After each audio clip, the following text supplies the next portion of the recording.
आ गए पुल पर, पुल के ऊपर, ओवर ब्रिज के ऊपर। जो देख रहे हैं ये नीचे का रास्ता है। यहाँ पानी तो होता ही नहीं है, होता है तो रुकता नहीं है, थोड़ा बहुत होता है। अब यहाँ ओवर ब्रिज के नीचे अब जा रहे हैं लोग।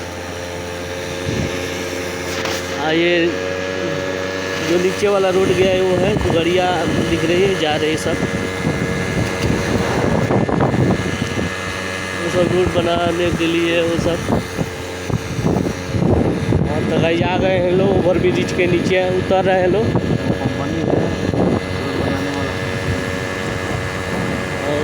और ये छोटा सा कोई उद्योग दिख रहा है सामने, जो दिख रहे हैं। दारू आप लोगों का जूम करके।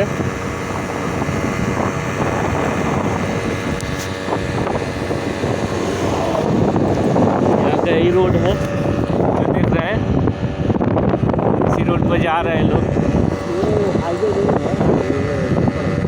हाँ, नॉर्मल सा रोड है, ये हाईवे नहीं है।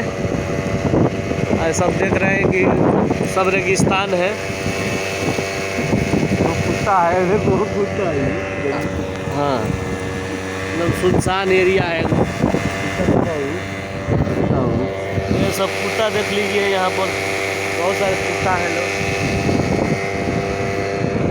और आगे देखते हैं क्या देखने को मिलता है।